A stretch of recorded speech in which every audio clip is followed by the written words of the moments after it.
Well, hello, listeners, and hello, Nicole, funny person Cox. That was a terrible introduction. That was shit ass. You can do better than that. I feel like you're Come going on, to press stop and go again. raise the bar. Let's turn this around. All right, you ready for a joke? Okay. I've done deep research this morning, 30 seconds before we press record, to find one that was very topical. Are you ready? Okay. What happens when a flower blushes? Oh, you're making it topical.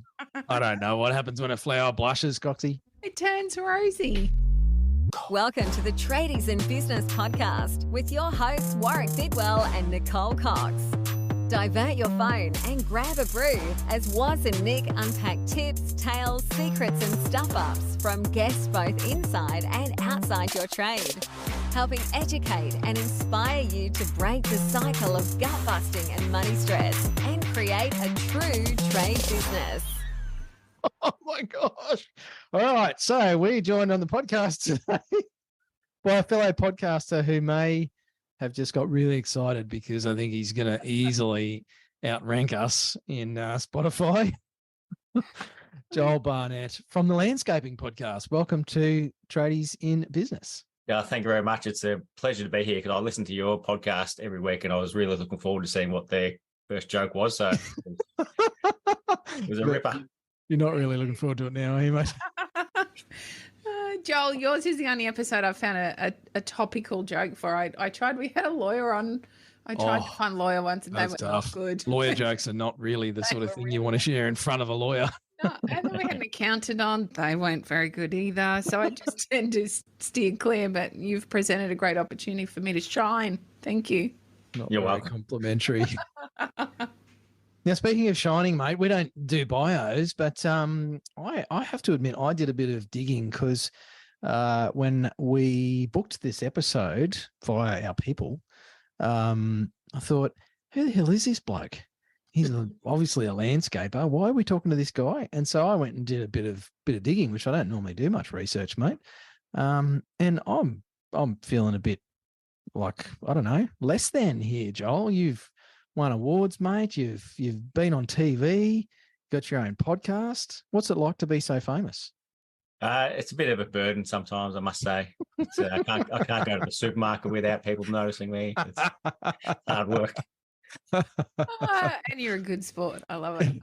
But a lot of those things they're all mediocre results. Like I haven't actually won anything. I just I get second or third and just get commendations, that sort of thing, but don't actually win. So typical Australian tradie talking himself. I know. The second he's got an opportunity to talk himself up. Yeah, I only got a silver medal. It was pretty ordinary. Unless you're getting gold, it's nothing. It's win or nothing. Is that how it is, mate?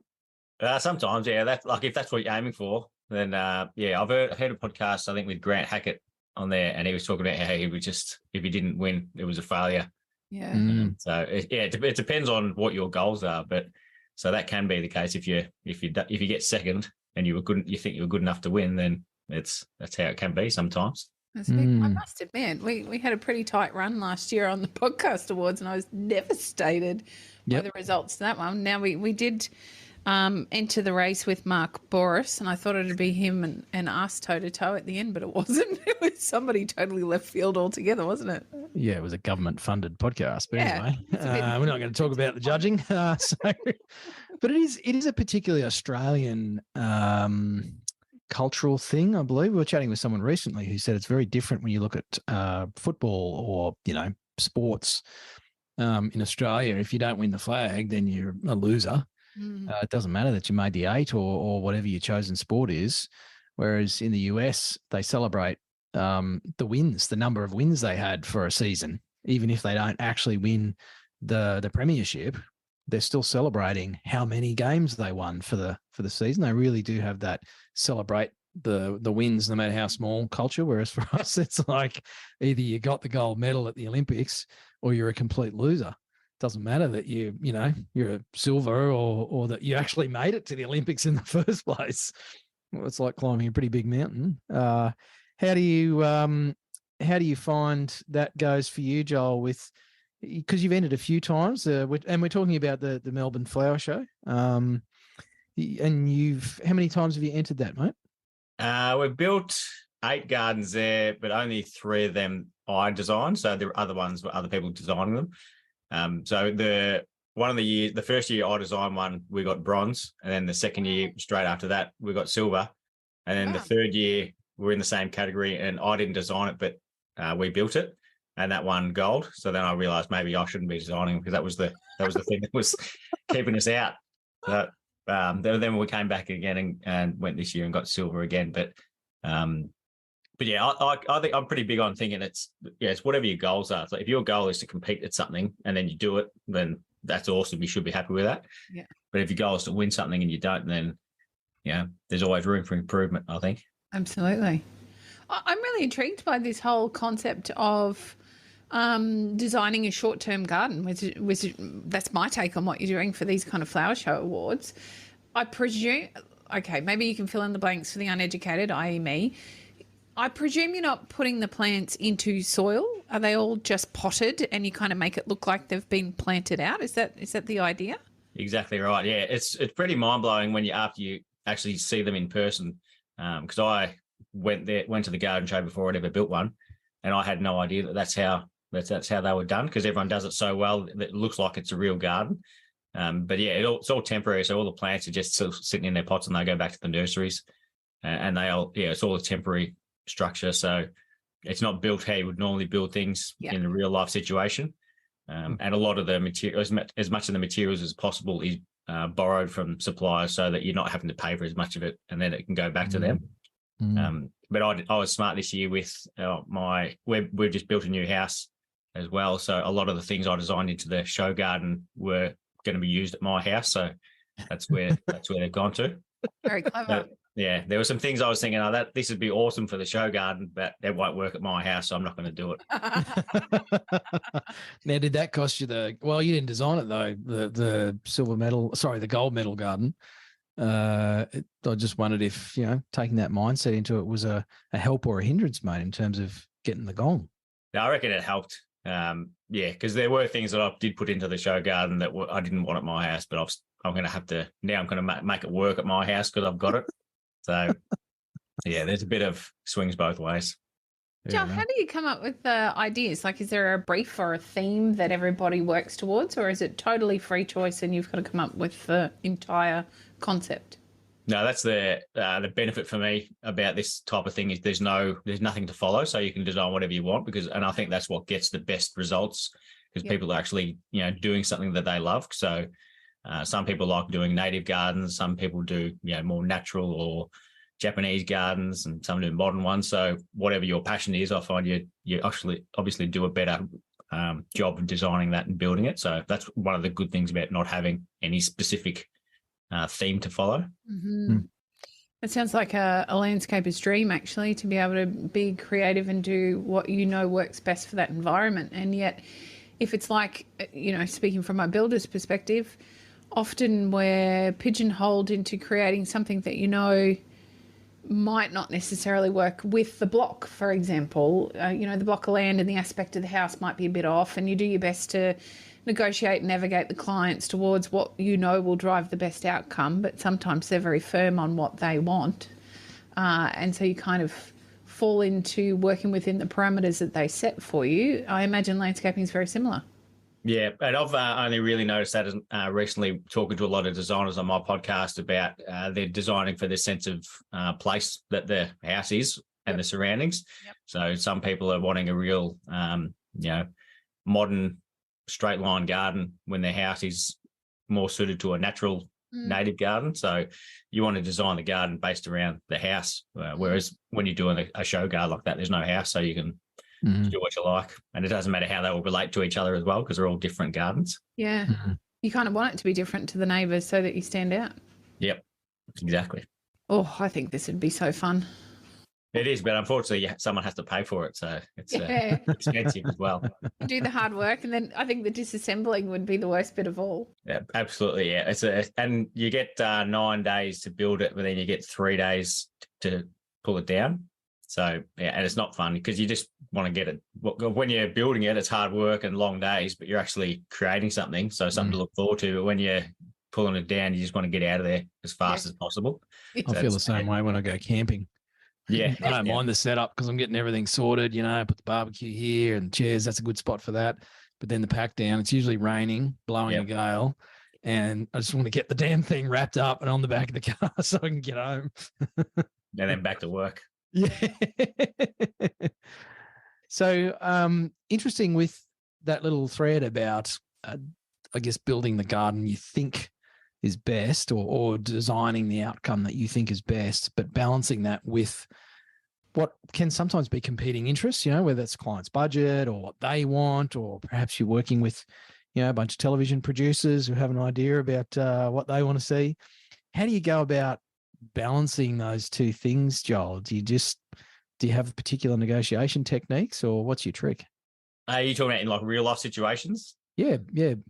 Yeah, you've got to work with. I'm very. I work with clients pretty well. Like there's some architects who, it's their way or the highway kind of thing. Whereas if the client lives there, so it's their house, they can have what they want. Mm-hmm. As a professional, you need to tell them if you think something's not going to work and make you recommendations because that's what they're paying you for. Mm-hmm. But at the end of the day, it's what they want. So, not everyone's got the same taste. So they might, even though they might have picked me as a designer, so that could be because they like my style and I recommend something. If they don't like it, then that's fine with me. I'm not too precious about things like that. So, there's always things you've got to work around that you don't necessarily like, but it doesn't bother me too much, thankfully. Joel, did I see on your website that you used to work for the company that you now own? That's correct. Yep. I started as an apprentice with the company. Wow. Can you tell us a bit about that journey? Yeah. So I started with another guy in my first year, and I worked with him for like a year and 3 months, and then started with Instyle then, and then got qualified and worked for a year or two as qualified. And then I never had any plans to go out on my own, but then I got a lot more responsibility the more experience I got. Yep. So I felt like I was running the jobs and doing everything. Mm-hmm. And obviously what is actually like running a business is completely different to what I thought I was doing. So I had no idea what I was doing, but I thought at the time, this is easy. I'm doing everything anyway, so I might as well go out on my own. So I told my boss that that's what I was going to do. And then actually I had the business name and business cards all worked out. And it was a horrendous name. It was going to be called Gardens by Joel. So it worked out well that didn't go ahead. And so my boss recommended, he said, hey, what do you think about taking over the business? So we set up a plan. I think it was like a 9 or 12 month plan for me to gradually take over. Mm-hmm. And then I've run it since then. So I worked. So that was in 2009 that I took over. So he had the business. I think he started the business in 2003. Mm-hmm. So he had it for 6 years and I've had it for 14. That's incredible. Wow. There aren't too many apprentices. I think many wish they would have an opportunity like that, but there aren't too many that are gifted an opportunity like that for you to jump in and take over. Does that person that you took the company over from, did they retire? Did they go and start something different, or what have they done? So he used to go up to Queensland every year for holidays. So then they saw that as an idea to go up there, like to move up there and start the business up there. But he ended up just working for, I don't know if it's commercial, but he was doing landscaping, but not running his own business up there. So part of the cool crowd. He moved before COVID to Brisbane. Yeah. There's no room for anybody anymore. No. Yeah, it's a nice place to be too. Went up to the Sunshine Coast. So yeah, nice, lovely. Joel, from that you have your podcast. Tell us about your podcast and maybe help us understand why you started a podcast. We all have different reasons for starting a podcast. Yeah, I don't have a specific reason other than I love listening to podcasts. So I've always listened to podcasts, and there's been a couple of landscaping ones, but not a lot in Australia. And then I was listening to one who had a plant lady on, who I found fascinating, and then it made me think of a fella I know in New South Wales who's also a plant nerd who'd be fascinating to hear. So I thought I might contact this podcast and recommend him as a guest. Yep. And then I thought, I don't know how to get in contact and I don't know what their process would be. So I thought I might just interview him myself and start my own podcast. So then that put the idea in my head. So I was going to do all the episodes outdoors. Yeah. crazy idea when you think about how you want the audio to sound. So but I went to New South Wales. So I'm in Victoria. So I drove up there for a weekend and I interviewed, I think it was 5 or 6 people who were up there. And yeah, they were the first few episodes. And then, yeah, I was originally going to release it every fortnight. So I didn't have a lot of pressure of having to do an episode every week. Yep. But I love doing it so much. I just have did it weekly. That's fantastic. And I've done it, yeah, since then. So it's been going just over 2 years now. That's fantastic, Joel. A lot of people started off, like there's a real influx of podcasts at the moment, but it's nice to hear that journey and the way you've become so passionate about it that it is a weekly thing. And longevity is really hard with podcasting. We see a lot come and go really quickly, and because it's hard work and you underestimate how much work there is involved and trying to find guests, and there's quite a bit that goes into running a podcast. So it's great to hear someone who's passionate and has found enough to keep that longevity there. Perhaps you can tell us some secrets about finding cool guests. I like the way you do it is by getting someone else to do it, because that's absolutely the only thing that I hate about the podcast is having to get guests on. It's hard. Yeah, and it's just. And that's what, and especially I've said this to other people who have got 2 hosts. Like it's hard enough for me to work out a time with the guest, let alone 2 of you and the guest having to work out the right times. Totally. So, and it's, yeah, and there's some people who you ask them if they want to come on, they say, yeah, sounds good. And then they just ghost you after that. Yeah. Yeah, there's a lot. That's, yeah, literally, like I absolutely love everything about the podcast except having to get the guests on and organising that. Oh, there's been times where I couldn't, not that energetic about wanting to chat, but then once this podcast starts, then it's just, it just flows and I love it again. So we've had some guests that appear really dry. I think some of the real classics like self-managed super and accounting and HR, and I think, oh my God, this is going to be the most boring conversation ever, but they're necessary and they never are, because everybody has their own journey or story, and if you can delve and tap into that, I guess that's where the real conversational aspect of a podcast can come from. That's certainly one of my favourite bits, but it's almost a competition now. Every time we think a guest is going to be boring, they turn out stellar, don't they? So I'm not going to tell you, Joel, whether we thought you'd be boring or not. Because Coxie thought you were going to be boring as paint drying, mate. Yeah, makes sense. I'm a better host. It's going well so far. It's the same with like when you interview people who've got tens of thousands of Instagram followers compared to ones who've got hundreds. And the ones who've got hundreds, you got no idea about, but they end up having an amazing story. So it makes you don't ever know what you're going to get. No, that's so incredible. You're talking about us, aren't you, mate? A few more than 100, but not many. Joel, have you got? Have you had any surprise guests? Often I think we book people thinking, "Oh, yep, I know how this is going to roll. I know what they do. I've read their story," and then you get to the end of it, or even halfway through, and it's like, "Holy crap! I just did not see that coming." Yeah, there's been a couple like that. Like there was one, a fella in Colorado. So he's got over 100,000 followers. But after chatting with him, I just I got off chatting to it and told my wife that was just an amazing chat. Like it was just awesome, full of information. It was entertaining. It was everything you want from a podcast. Yeah. And then just recently, a fella in WA. He was recommended to me by another guest I had on, because at the end of every episode I asked who would be a good guest to have on the podcast. Great question. So she recommended him, and that was like episode 121 or something, and that's the most fun I've had on a podcast. Like I try and keep them under an hour, and that one went for like an hour and 15, and I just wanted it to keep going. So it was awesome to talk to. So yeah, nice. And again, I don't know, you might have 3,000 Instagram followers or something. I'd never heard of him beforehand. Yeah. But yeah, it was just great to chat to, because you want, entertaining and information is what you want in the perfect episode. I could share a few jokes with you if you like.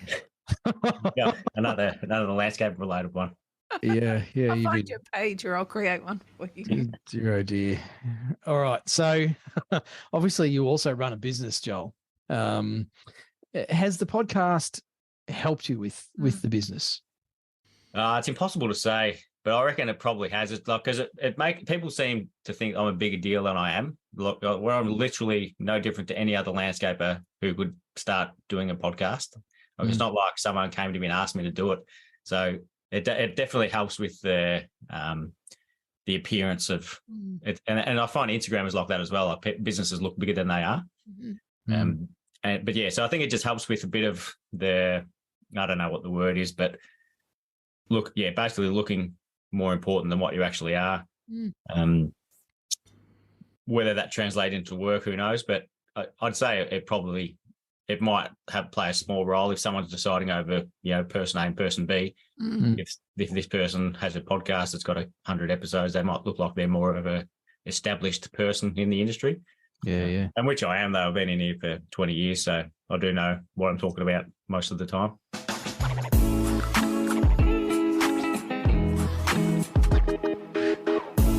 Hey, Tradies in Business, was here.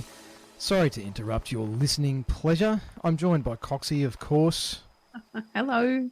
You may not know this, Tradie or Tradie wife or whoever you are listening to this program, but we're business coaches. Oh my gosh, that feels weird to say. But we do actually work with people just like you to solve a bunch of problems. And we have this fantastic program called the Tradiepreneur Program, and that's how we do it. And we do it with a wonderful community of trade business owners who are all trying to fix or improve or change things to progress. Things like getting behind on quoting, Coxie. Feeling overwhelmed, behind on your invoicing, feeling really stressed or frustrated about the money stuff. Sometimes you can pay the bills, sometimes you can't. What about staff? Oh, my goodness. Oh, my gosh, staff. Trying to get them to do what you want them to do, if you can even find them in the first place. There's so many struggles. And we've seen clients tackle these things in their trade businesses in quite a short space of time, to be honest, during the program, and recruit staff at a time where everybody was saying you can't get good staff, improve their quality from their team, collect their debts much more quickly. We have sessions. Getting tips? Yes. Getting tips, yes. So people rounding up, customers rounding up the invoice by hundreds of dollars because they're so happy with the sales process and the experience of dealing with the trade business owner and their team. So some amazing stories from our clients. But, as they say in the commercials, don't take it from us. Hear what some of our clients have to say. Coming into Christmas, we are not worried about money. We've got enough money in the bank to pay everybody's leave. There's work booked in for the new year. And for the first time in a long time, we'll be having 3 weeks off and not worrying about the business. That's probably the biggest win of all. Using the cash flow forecast, I've been able to look into the future and see where I'm going to be situated financially. And it's actually started to have a huge bearing on whether or not I make purchases. By far, one of the best things about working with Nick and Woz are the other businesses that are working alongside them. It is amazing how empowering it is to be working alongside like-minded people who have similar goals, similar troubles. We can all relate to each other, and everybody helps everybody out by figuring out problems with you that they may have faced previously. Everybody has solutions and constructive feedback, and it's an incredibly friendly, warm, welcoming environment, not threatening at all. From every job, I know that I will get a sustainable wage that's industry leading. I can have at least 10 to 20% profit, and I can pay taxes, super, all of that, and I do not have to question whether or not I can because of the way that it's been built, and that is thanks to Tradies in Business and what they've taught me and what I've learned. So there you go. There's some real people. We did not pay them to say those things. And I think that sounds a lot better than Coxie and I reading them out. We really would love for you to check out more about how you could take your trade business to where you would like it to be. Surely you have a vision of what things could be like or what you wish they were like on a day-to-day basis, whether that is reducing stress or actually making more money. Maybe it's spending more time with the family, taking more holidays, having the choice that you really wanted when you started your business instead of this beast that seems to be there for many of you listening to this program. So if you want to find out more about how we do this through the Tradiepreneur program, Coxie's going to tell you all about it. I'm actually not. I'm going to be really secretive and keep all of our magic up our sleeves. What I would like you to do, though, is head on over to tradiesandbusiness.com.au and you can learn all about us, why we do what we do, and how you can work with us, what that actually looks like. There's a whole bunch of free stuff there for you to download, lots of options. We've always got new stuff going up onto the website and a great place for you to learn a whole bunch more about how you can work with us. You can even book a 15-minute chat. For free. For free. That's how abundant we are. So head over to the website, check it out, book a chat with us, and we'd love to find out if you'd be a great fit for the tradiepreneur community and start hanging out with some of those people that you just heard from. You know what? I reckon all our listeners are just doing the maths right now. They're thinking, okay, this Tradies and Business podcast has been running for nearly 9 years. So these guys must be really freaking old, because Joel's been doing his business for 8 years. Did you say 8 years? No, 20 years. 20 years, and he's got 100 episodes. So that makes us really, really old, Joel. Thank you for sharing those tips to our listeners so they can figure out how old we are. I best pay up my funeral bond. It's all right. I've got you back. It's okay. Yeah, good on you. Joel, do you feel like it's opened any doors for you? So maybe I'm alluding towards the fact we know that you've been part of working on the block. Is that an opportunity that came through the podcast, or have there been other amazing opportunities like that came about from either contacts that you've made or recognition through the podcast? No, the 2 years that we were on the block were before I started the podcast. I think they were 2018 and 19 possibly. But yeah, they were like, they weren't the last two series or this one that's coming. Yep. Two before that. So I don't know if it has. I did get invited to judge at Floriade, which is like a garden show in Canberra. Yep. So they're for the first year this year, they're doing some show gardens. They haven't done them before. So I'm going to be going up there to judge that. So that guy messaged me from the podcast Instagram page. So that'd be, I would say, 100% because of that. Yep. It's not a paid gig. I'll be paying my way up there. So it's not really, you're not really benefiting out of that, but it's just an awesome experience to have. Because like I've never been there before. I've seen photos of it, but so that'll be cool to see. So nothing necessarily like that, but yeah, we've started doing designs a lot more in the business now, and I think that would help build that side of the business as well, and just sort of get the name out there a bit more. Yep, love that. Definitely within the industry as well. So a lot of people within the industry now know who we are, and there's like every week there's someone who messaged me saying, "I just discovered the podcast," so then they've got all those episodes to go through. So even though you'd think everyone in the industry would know of the podcast, there's always new people coming along. That's right. Surprising how it's not slowly, because that indicates that there's some kind of success measure, and there's not. But it still surprises me how people find the podcast, at what stage of their business journey they find it, what are they looking for when they find it. All of that information is really fascinating. Do you have, a typical listener for your podcast? Mostly it's people within the industry, but it's also surprising how many people who have got, like, they're just like clients, for lack of a better word. Like, they're just people who, doing their own garden, or they like gardening or business or that sort of thing. So I've literally had someone at the supermarket say that they recognise me from it, and they were just a client, like not one of mine, but they were just a person who's not in the industry. Yeah, just someone there who wanted to embarrass her daughter by saying that. It's the weirdest feeling, isn't it? Being recognised. What do you say? Like, how do you? I find it really challenging to be humble, and because inside you're a tiny bit excited as well, but then it's also a bit embarrassing. And then what do you say, and how do you validate the fact that they've taken time out of their day to say g'day? And it's just a really weird situation to be in. Yeah, I've had it a few times from the block as well. So, and the first time it happened, I didn't handle it well. So I was just at the hardware store, and I was looking at the shelves and heard a guy behind me saying, "Oh, this is a guy from the block."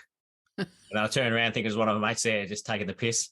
But then he wasn't, so I was just kind of had a half smile on my face and then didn't know what to say, so I didn't end up saying anything. So then he probably thinks I ignored him. So yeah, I've improved the more it's happened. It's not like it happens a lot, but yeah, I've learned to get better at it. I still find it really awkward. It happened to me only recently.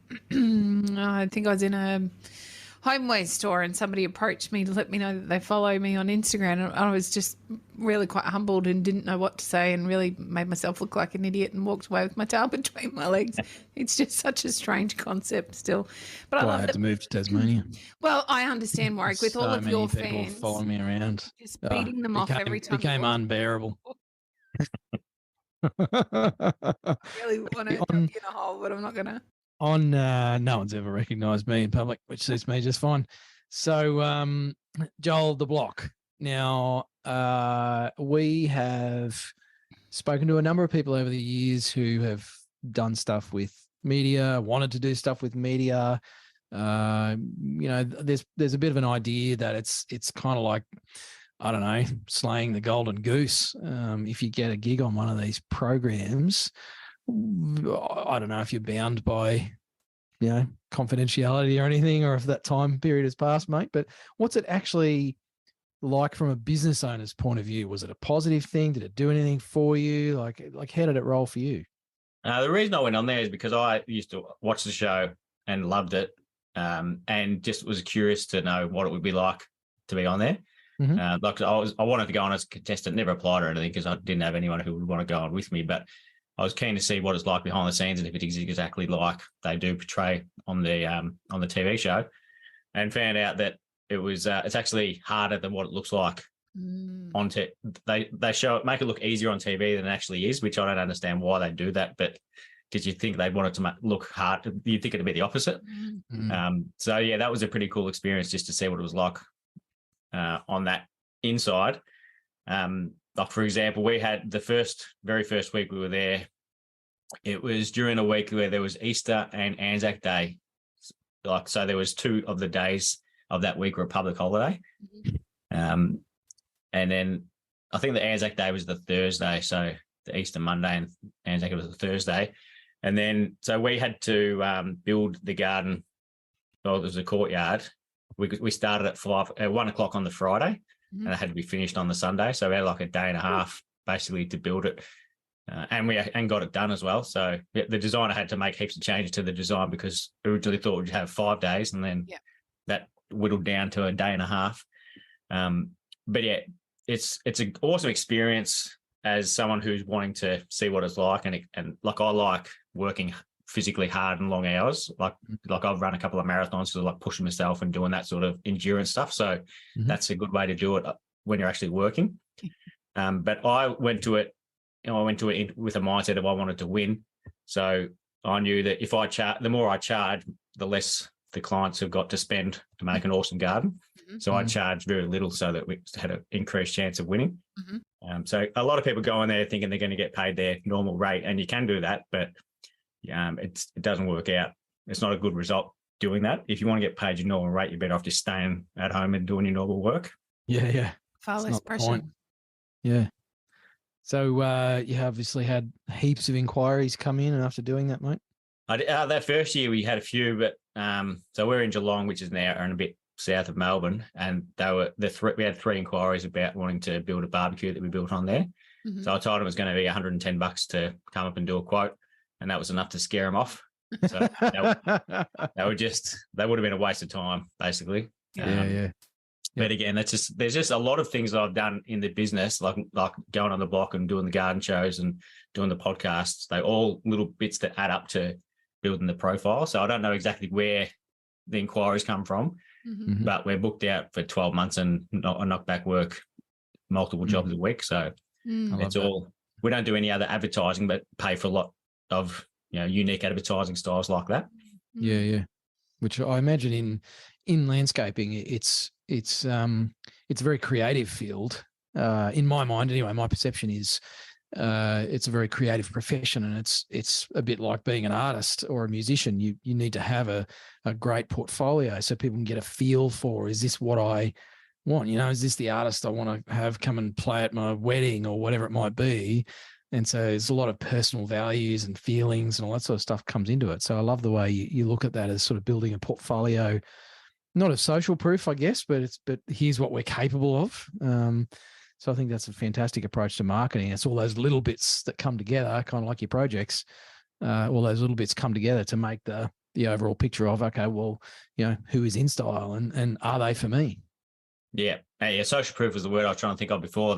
That's what all this kind of stuff builds. And I often refer to what we do as art, and whether that's just cutting in paving or doing a miter on a step. There's a lot of little things that all make it look awesome.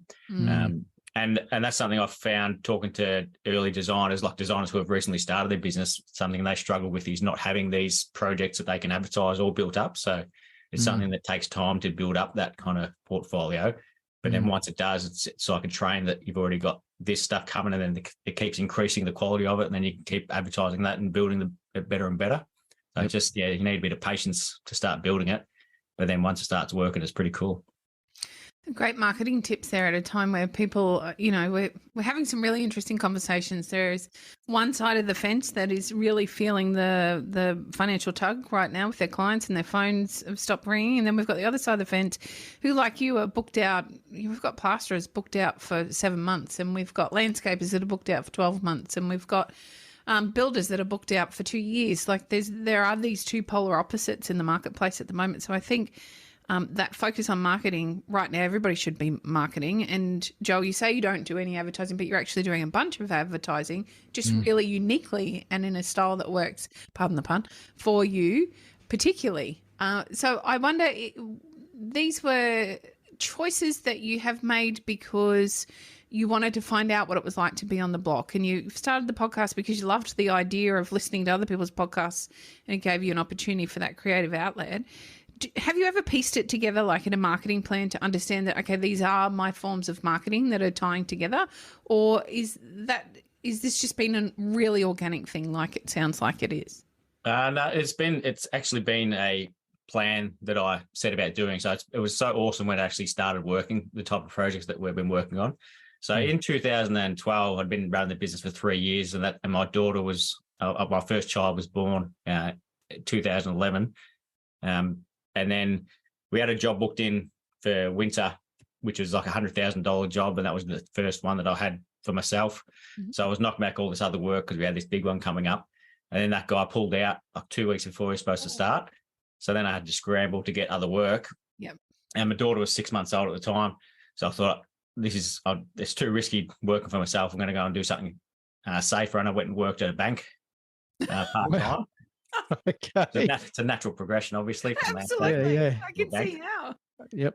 Totally. So I was there for 2.5 years. I was part-time to start with, so I was still landscaping on weekends and days off, and then worked my way up into business banking. And then I saw people coming in, running their own business, having no idea what they were doing, and I thought they were making good money. I thought I can do this again. So initially, for those first 3 years, I was just taking on any job that came along, saying yes to everything. Didn't matter what it was. I had no plan at all. And then after working at the bank, I thought I'll get back into it, and I want to work on the high-end projects.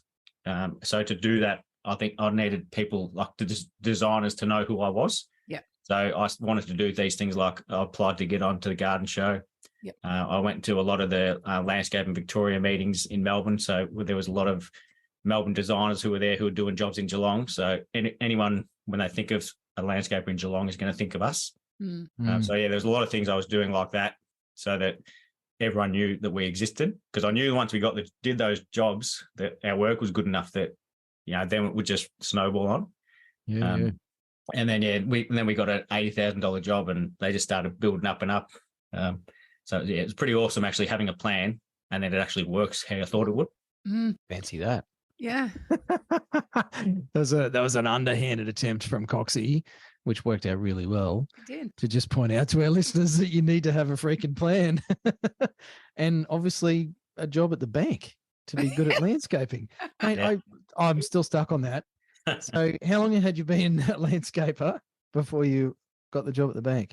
So that was 2012, I think, or that might have been 2011 or 12. But so I've been about 7 years, I think. Okay. Landscaping. Tell me about your resume going for the job at the bank, or did you just grease someone's palm, mate? Not taking away your own skills, Joel, but one of my mates is high up at the bank, so he got me the interview, and then he gave me some tips on what I should say, and then got in from there. Who you know? Yeah. Which again, a lot of situations, I knew once I get an opportunity, they'd know I'm the right person. So I knew because I love numbers. Like it's just a natural thing. I'm good at basic numbers, and my two sons are exactly the same. Yep. They're always ahead of where they should be with basic maths. So it's just something that we're born with, and I enjoy it. So I knew that once I got in there, I'd be good at it. I just needed them to give me a chance, and then prove that I was. Love that, mate. And obviously, it wasn't a flash in the pan. You worked your way up into business banking and everything. So you had the goods. But I have been hearing a few stories like yours lately about who you know. It's about who you know or who knows you, not about what you know. You could be the best landscaper, the best plumber, the best glazier in Australia, in the world, and it doesn't matter a lick if you don't know the right people and move in the right circles. Yeah, that's another good thing about Instagram and actually pushing yourself out there and letting people know the type of work you can do. Because, like I say, you could be doing the most amazing work in the world, but if no one knows about it, then you're not going to grow as much as you could if you were sharing that and showing people. And it's not a matter of saying, look how good I am. It's just showing this is the work I do. If you like it, good. If you don't, that's fine as well. Love it. Joel, how does a like for numbers translate to what you do in landscaping? Because for me, one's really creative and one's very rigid. No, it's actually really important to be good at numbers, to be a good landscaper, specifically when you're setting things out. And it's one of those things like anyone can do, like paving on a job, but you're at the next level if you're working out. So you've got full pavers and things are lining up. So thinking of where a pool should go so that the pavers are full off the house and they also return around the corner of the house as well. So being good with numbers is a real skill to have within landscaping. And you use a tape measure every day and it's got numbers all over it. So it is handy to be able to do quick maths. Does it make you good at quoting profitably as well, Joel? No, I'm terrible at that. Why is that, mate? Let's open that can of worms a bit. It's because if there was three of me doing the job, we would make a ton of money and I'd be rich and I would only have to work 2 days a week, but I don't, there's only one of me and my employees don't work as fast as I do. And so it just takes such a long time to understand that and understand what they're good at and what they're not, what they're slow at. And then when you that's a negative about being booked out for 12 months in advance is when I realized I need to change something, it takes 12 months for that to take effect. Yes. And by that time, something else has changed. So then I've got to change things again, and it's another 12 months. So there's a good there's good things to not be booked out so far in advance. Like there's good reasons to not be booked out so far in advance because if you change things, then you can profit from it earlier. We've certainly seen a few trade businesses get caught out with materials pricing and labour rates and everything, hitting them pretty hard over the last 12 months. So, it's a great example, mate. Yeah, but it's something that I now the jobs, when they're coming on now, I'm starting to make money on them. So then it's just something you need to keep refining. Yeah. And there's some people who are natural tradesmen and natural business owners, and I'm definitely more of a tradesman than a business owner. So that's something I've had to learn on the fly, as a lot of people do. Joel, I think the truth is most tradespeople are better at being tradies than they are at being business owners, specifically because they're not taught, right? When you're able to gather the skills and learn, then you can create a different outcome. But right in the very beginning, like you, most tradies think, oh, this can't be too hard. I'll give it a go. I'm already running this other idiot's business. Yeah. And it doesn't quite turn out the way they think it's going to because nobody teaches them. They don't get taught enough within their apprenticeship to understand what running a business really looks like. It's something that we talk about with our clients. They shouldn't be afraid of helping their tradespeople learn what goes into running a business. There tends to be a lot of fear around that because, well, what happens if everything I teach them they take in use? What happens if they get halfway through learning about running a business and realize this is too hard, I don't want to do it, I just want to be an employee? You might have the opposite effect. Is running your business something you share with your team, your key team members? I don't hide it from them, but they don't really, doesn't interest them that much. So there's some people who would love to know that information and some people who just want to know what work they need to do and that's what they do. So that's something else I realized just from experience is that some people want to run jobs and some people have got no interest in running jobs as well. So and you can't make one you can't make them do what they don't want to do because no one benefits out of it that way. Yep. So I'll share, I'll tell them when we make money on a job and when we lose, and I'll put the quotes on it. We've got an app where we share the plans and everything, so I'll put that on there. So there's no secrets I would keep from them, but they don't have any interest in knowing it. Nice. Tell us about your team, Joel. How many have you got? What and what's it comprised of? So it's just me and 2 qualified guys at the moment. So one's been with me for, I think it's 8 years. I don't know if it's coming up with 9 or it's just ticking over 8. Yep. And then the other one has been with me 6 years, but he's about to leave because the landscaping is too hard on the body. Yes. And because he's 6'4", so it's obviously you got to lean over a bit more than what I do, standing at 5'9". I'm built for landscaping. Oh, exactly. Yeah. I'm even shorter. yeah. We're like a mountain goat. We've got a low center of gravity. Yeah. Built for handling. Exactly. Now I'm going back and mentally thinking about all the landscapers we work with, and some of them are very tall, and some are Bloody not tall. So tall. Oh, one is not so tall. Oh yeah, true. Yeah, he's probably got less pain. Yes. In you're some right. parts of his body. Looking to anyway. put on an apprentice, but yeah, obviously, no. Like I have a good one on, but then he decided landscape is not for him either because it was too hard. So it's something like maybe I need to stop, like realize what's happening if people are leaving because it's too hard. Try and make it a bit easier, but it's also some things you can't make easier. Part of the job, isn't it? Yeah. Joel, you talked about good tradies versus good business owners. What do you think are some of the key differences between the two? I reckon planning is that can go into both, but if you're like to be a good tradesman, I know that's probably more running a business, really, planning. So the more I put time into actually planning something or planning a job or doing a cash flow forecast, so if you've got money in your account, why it is and if it actually is there or not. So the more planning I do like that, more thinking and forward thinking, the more I realize this actually makes things a lot easier. Yep. But then you've got to actually get the work done. So that's one of the challenges of doing both, is not doing either of them as well as you could. Yep. So I reckon, planning is the most important part, and scheduling of everything as well. And that can help with efficiency when you get materials on site and that sort of thing, knowing what you need for upcoming projects. Like people employ people to do that as part of their business. That's their whole job is just organising everything. So you can understand why people struggle doing that and doing work on site as well. There's not enough hours in the day. That's No, right. there is not, but you can create a lot with a good plan, can't you? Yeah. And I want to have schedules. Like I'll have clients ask me, when are you going to start our job? And I'll just literally tell them I've got no idea when we're going to start, because I don't know when the guys are going to call in sick, if it's going to rain. There's just so many different things that can happen when you're relying on other subcontractors as well. Like one of them might pull out late, so then you've got to push everyone else back. And but when you do a schedule and it works, it's the best thing in the world. Like, you can just see money falling into your pockets. You're making so much money because everything's going so well. But then other times you can make a plan on the weekend for the upcoming week, and then someone calls up Monday morning at 8 o'clock saying this is changing. So then it just throws out the entire schedule. Yep. Makes it a bit deflating. Oh, absolutely. Can be very frustrating, that's for sure. Joel, back to the podcast for me. I would like to know, is there one guest that you would really love to get on your show? No. So if I hadn't have had him, it would be Paul Bangay. So he's one of Australia's most well-known garden designers, but I had him on. There's the only guests I want on, that I would like to have on in the future are people who are, awesome to have on, just enjoyable to chat to. Yeah. There haven't been too many that aren't like that, thankfully. Yes. So, but there's no big names.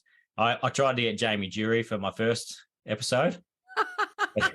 He didn't get back to me. And then at the garden show, he was there and he came to chat to me about the garden. So I told him that I messaged him to see if he'd come on. Oh, I didn't ask him again, but I just said, yeah, you didn't get back to me.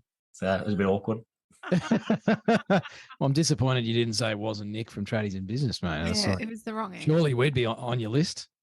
Obviously, yeah. That's All right. Well, it's been good having you on the show. Actually, I'm gonna hit you with my one question, mate. If you had 1,000 tradies in a room, what's one piece of advice you'd like to leave them with? To enjoy what you're doing, because I think it makes such a massive difference if you enjoy work, because everyone has to work to earn money so you can live the rest of your life. So if you can find something like I've done and find a work that's actually like a hobby, then it helps the rest of your life because you're just happier all the time. You're not dreading going to work. So if you're doing a job that you don't like doing, try and find something that you would like doing. Nice, mate. Don't be afraid to make a change, hey? Yeah. You could get into banking. Who knows? Sky's the limit. Righto, mate. So any upcoming garden shows you're entering or TV programs you're going to be starring on? What's anything exciting in the wings for you? No, we've the last 3 years we've been asked to go back on the block, like just by other guys who are on there or the contestants, but I've said no every year because it's something is to do it well. Like I want to, it costs money, so I won't be doing that ever again.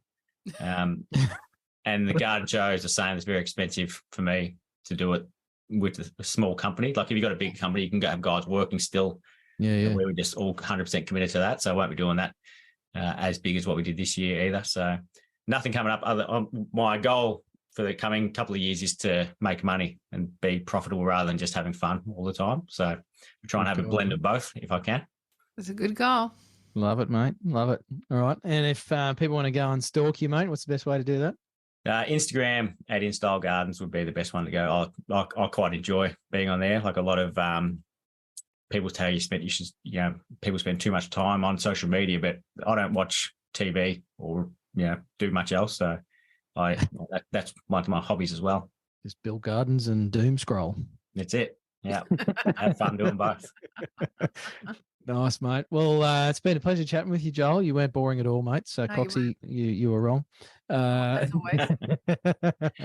But great chat, mate. Some awesome gold nuggets in there too, buddy. I really appreciate your time coming on the show today. Thanks so much for having me on. As I said, I love listening to your episode every week. So thanks for doing what you do. You'll have to listen to this one and tell us what you think. I will. Because when I listen to mine, I don't remember things that got said because I'm thinking of the next question or something like that. So I'll always listen back. Nice, mate. I know the feeling. Thanks, Joel. It's been a pleasure. Thanks for being on the show. You've been listening to the Tradies in Business podcast with Warwick Bidwell and Nicole Cox. Find out more about today's guest, tools for your trade business, and other cool stuff at tradiesinbusiness.com.au.